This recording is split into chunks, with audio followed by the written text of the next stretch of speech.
Шәміл марқым шашпа жігіт емес еді. Ілеке, сіз мені жақсы білмейді екенсіз ғой. Мен өз ақшама ішпейтін адаммын деп жүргені расты. Ол өзін отбасының алдында аса жауапты сезінетін, тапқан таянғанын үйіне таситын. Онға тарта мүшесі бар отбасын асырау да оңай шаруа емес. Сондықтан Шәмілдің сараңдығын өз басым жақсы түсінетінмін. Мәселе онда емес, мәселе Шәмағаңның шетіндігінде. Анда-санда болса да дос жолдастардың көңілін аулап қоймайтынында.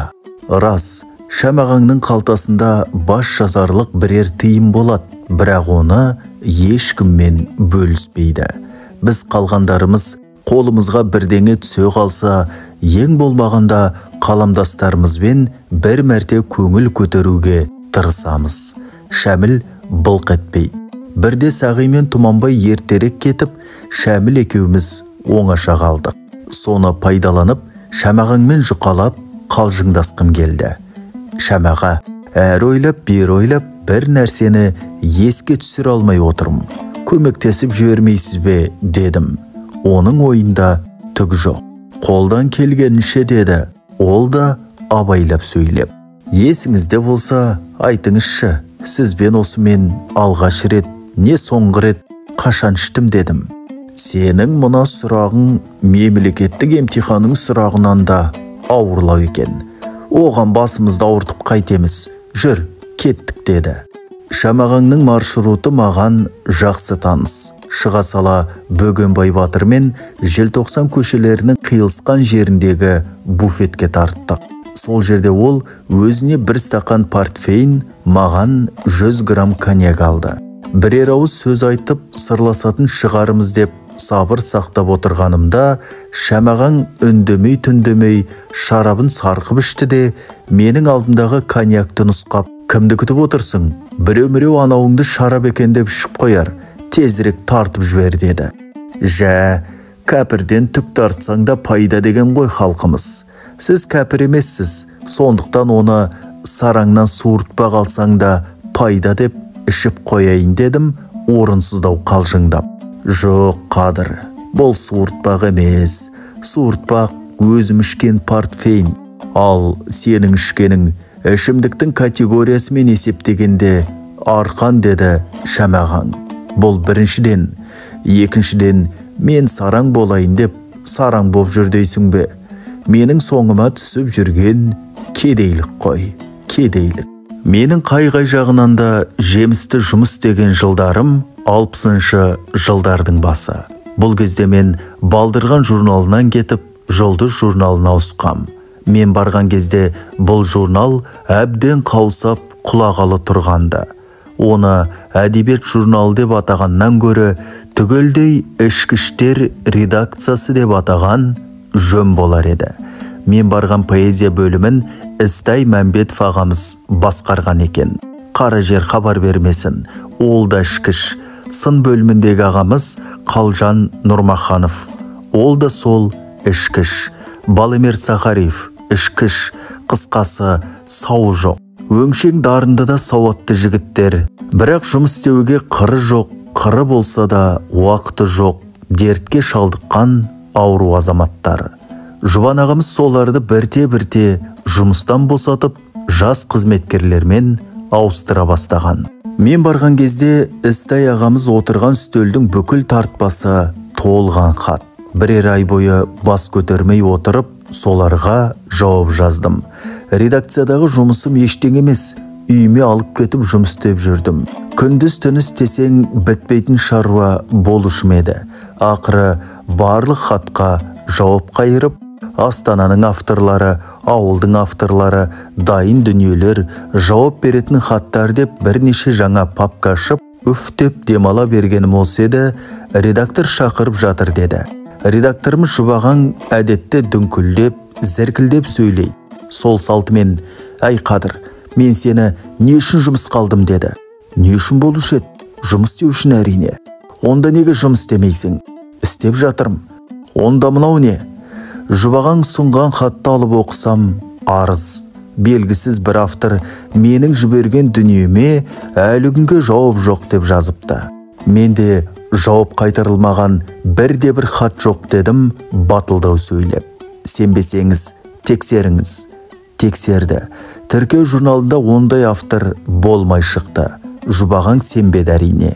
Дегенмен жұмбақ хат табылды. Табылған жоқ, бірер күннен кейін келді. Сөйтсе, ауылдағы алаяқтау автор өлеңдерінен бұрын арыз айдапты. Сөйтіп елді дүрліктіріп, бізді алдын ала қорқытып, үркітіп алмақ болыпты. Жұбағаң менің қалай жұмыс істейтініме көзі жеткеннен кейін шақырып алып, енді сен сын бөліміне ауысасың деді. Жұбаға, сөзді ғой, сенің жазып жүрген сындарың өте сауатты және өте ақылды. Маған осы журналдың сынын көтерсең болды. Ештеңеден қаймықпа, әділін айтсаңдар жетеді. Амал қанша толық ремонттан өткен поэзия редакциясын тастап, әбден тозған, сылағы түскен, едендері сықыр-сықыр еткен сын бөліміне ауыстым. Абырой болғанда, онда толып жатқан материал жоқ екен. Авторларға жалынып жалбарынуға тура келеді. Сын жазуға жұрттың құлқы жоқ. Отырып алып, алдымен жоспар жасадым. Содан соң оны редакторға көрсетіп алдым. Келісіп пішкен тон келте болмайды. Редактордың келісімінен кейін жұртқа тапсырма бере бастадым. Менен кейін журналға Зейнолла Серікқалиев келді. Өстіп жұлдыз жаңа күшпен толықты. Осылай батыл-батыл әрекет ете бастаған Жұбан ағамыз көп кешікпей жазушылар одағына екінші хатшы боп кетті де, оның орнын Әбдіжәміл Нұрпейісов басты. Ол келгеннен кейін осы жерге сенен лайығы жоқ деп мені жауапты хатшылыққа тағайындады. Бұрынғы қызметкерлердің көбі жұмыстан босатылып, қатарымыз Сайын Мұратбеков пен Сабырхан Асанов пен Асқар Сүлейменов пен Геральд Белгермен толықтырылды. Әлі де болса, арақтың дәмін татып үлгермеген жас жігіттер жұмысты жапырып жіберді. Өмірі таралымы 2000-нан аспаған жұлдыз 2-3 жылдың ішінде 200 мыңмен шығатын салиқалы және мәшһүр журналға айналды. Ешбір жанның ықпалына түсіп үлгермеген батылда батыр жас қаламгерлер бір тұтас ұжымға айналды. Бір күндері Қазақстан пионері газетінің редакторы Сансызбай Сарғасқаев жұмыссыз қалды да, Әбдіжәміл Нұрпейісовке айтып, оны очерк бөліміне алдырдым. Ысылған қаламгер, таза журналист, баспасөздің ықпыл-жықпылын жақсы білетін Сансызбай ағамыз інілерінен қалыспай жұмыс істеді. Ол екеумізге абырой болды. Қазақстан пионерінде редактор болып отырғанда маған оның көмегі көп тиген. Ол кезде мен Балдырған журналында әдеби қызметкер болып жұмыс істеймін. Редактор Мұзафар Әлімбаев, жауапты хатшымыз Әнуарбек Дүйсенбиев. Екеуі де Сансызбай Сарғасқаевты үлкен жазушы деп есептемейді. Яки менсінбейді. Ол оны жақсы сезінеді. Содан да болу керек. Анда-санда біздің редакцияға соғып, дәлірек айтсам, арнайы кіріп, менің бастықтарымен біраз қалжыңдасып бағады. Содан кетерде маған бұрылып, «Қадыр, дайын тұрған өлеңдерің бар ма? Мен қазір жаңа нөмірдің макетін жасап жатырмын. Алып кел, салып жіберейін» дейді. Бұл маған жасалған жақсылық қана емес, басқаларға көрсеткен қыры. Ал менде не көп, өлең көп. Үстелдің суырмасынан суырып алып ұстата салам. Келесі күні ол жарық көріп үлгереді. Ондай редактордан айналып кетпейсің бе? Сыйға сый, сыраға бал деген ол жақсылықты мен неге ұмытуым керек? Қазақстан пионерінде жүргенде Сансызбай Сарғасқаевты ертіп, не болмаса оған еріп сыраға барып тұратынбыз. Сәкең қызық адам.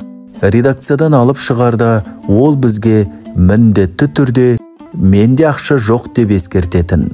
Бірақ отыра-отыра, іше-іше келе ол қалтасындағының бәрін шығаратын. Сондықтан біз оны кез келген кезде батыл ертіп кететінбіз. Ең бастысы оны үркітпеу керек. Өзің бірінші боп бірдеңе алып берсең болды, ар жағында ол қарыздар болып қалмайды. Аңқылдақ қаржысы болмаса үйін алып кетеді. Қолына билікті түгел алып алған Аққұба жеңгеміз бар. Көңіл күйі жоқ күні кім болсаң да күйеуімен қосып айдап шығады. Көңіл күйі дұрыс күні барын береді. 5-6 баласы бар, бәрі де ұл. Біреуі ғана әкесіне, қалғаны түгелдей шешесіне тартқан. Соның балаларының өздері де сезеді ғой дейм. Шешесіне тартқан 4-еуі әкесіне тартқан жалғызға күн көрсетпейді. Дастархан басында түртпектейді де отырады.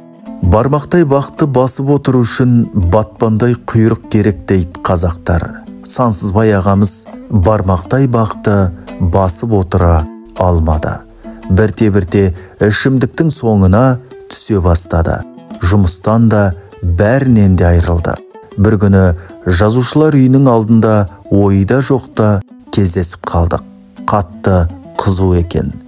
Әй Қадыр, мен жақында Гурьевте болып қайттым. Апырмай, сондай жерде де адамдар туып өмір сүріп жатады. Ит байласа тұратын жер емес қой, тамық қой деді амандаспай жатып. Бұл сөз маған ұнай қойған жоқ әрине. Бірақ мас адамға не деуге болады? Үндемеуге тырыстым. Апырай, деді тағы да. Ит байласа тұрғысыз жер. Қалай туып, қалай өмір сүреді ондай жерде? Сәке, дедім одан әрі шыдамай. Мен өзім Гурьевте туғам жоқ.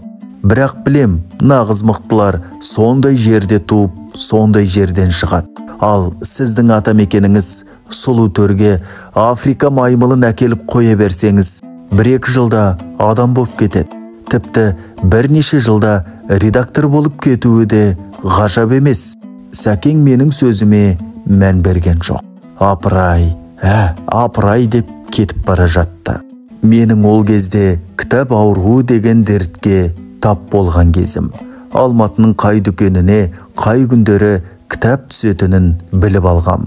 Кеңестер одағы бойынша қай қалада қандай кітап жарық көріп жатқанын Книжное обозрение газетінен көшіріп алып, не түс кезінде, не жұмыстан кейін кітап дүкендерін аралап кезіп кететінмін. Сынықтан басқаның бәрі жұғат демекші, менің бұл ауруым Сабырханға жұққан. Кітап дүкендерін аралауға шыққанда ол үнемі менімен бірге жүреді.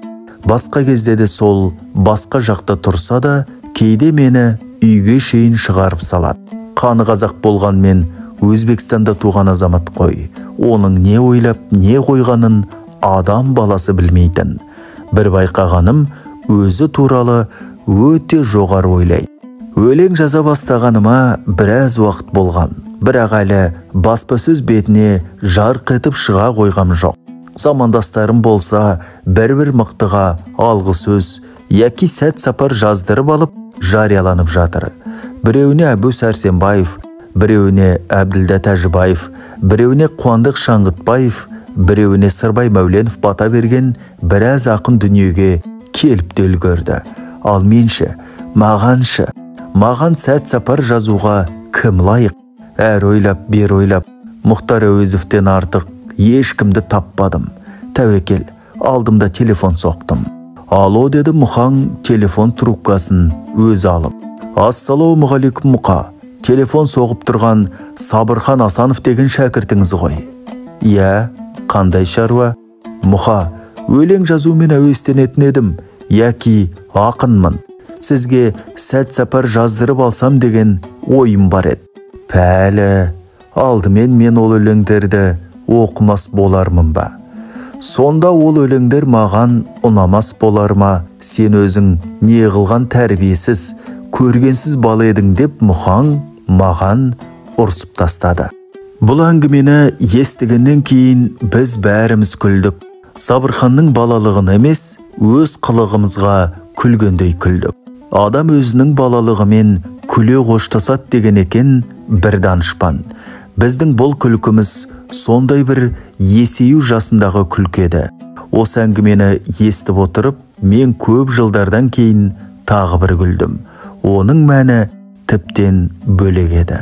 Осы оқиғадан 10-15 жыл өтіп кеткенді. Маған бейтаныстау бір топ жастардың арасында осы әңгімені айтып отырған кезде Сабырханды мен тағы бір мәрте тыңдадым. Аяғына шейін өзгеріссіз, дәлме-дәл күйінде, яки бұрынғы қалпын бұзбай баяндап шықты. Бірақ хикаяның ең соңына келгенде мүлдем басқаша түйін жасады. Сен өзі не қылған тәрбиесіз, көргенсіз бала едің деп Мұхаң маған ұрысты деп аяқталатын әңгіме бұл жолы сен өзің не қылған тәрбиесіз, көргенсіз бала едің деді Мұхаң. Сөйтіп екеуміз ұрысып қалдық деп бітірді ол бұл жолға әңгімені. Ұрысты мен ұрысып қалдықтың екі арасы жер мен көктей ғой. Соңғысында Сабырхан Мұхтар Әуезовтің деңгейіне шейін өскен, онымен тепе-тең қатар адамдай. Анда-санда бір көрісіп, аман саулық сұрасып жүргеніміз болмаса, соңғы жылдары біз араласқан жоқпыз. Бірде Весновка өзенінің жағасында ойда жоқта жолығып қалдық. Көріспегенімізге көп болған біраз әңгімелестік. Қоштасар кезде ол маған: «Қадеке, мен қазір бір томдық таңдамаларымды баспаға дайындап жүредім. Соған алғы сөз жазып бермейсіз бе?» деді. Сабырханның мына қолқасынан кейін оның Мұхаң екеуі арасындағы әңгіме қайта есіме түсіп күліп жібердім. «Мұның күлетін несі бар?» деді Сабырхан. «Баяғыда сен әр ойланып, бер ойланып, өзіңе сәт сапар беруге Мұхтар Әуезовтен басқа лайық адам таппадым деп едің ғой. Енді ол данышпан жоқ, мен жазбағанда кім жазады?» дедім. Менің бұл әзіліме ол да күлді. Жұлдыздың редакторының орынбасары болып жұмыс істеп жүрген кезімде ертемен келіп, үйімнен ертіп әкетіп, жұмыстан кейін үйіме шейін шығарып салып бәйек болып жүрген шынайы досым мен жұмыссыз қалған күні ізім қайым жоғалып кеткен. Тіпті телефон да соқпай қойған. Сондайда дос болама, сондайда жолдас болама. Мен оған адам ретінде қатты өкпелегем. Менде ет пен сүйектен жаралған адаммын, пендемін, сосын кешіре алмағанмын. Бір емес, бірнеше әріптесіме жазып жүрген жылы сөзімді осы жолы қимадым. Құдай өзі кешірсін.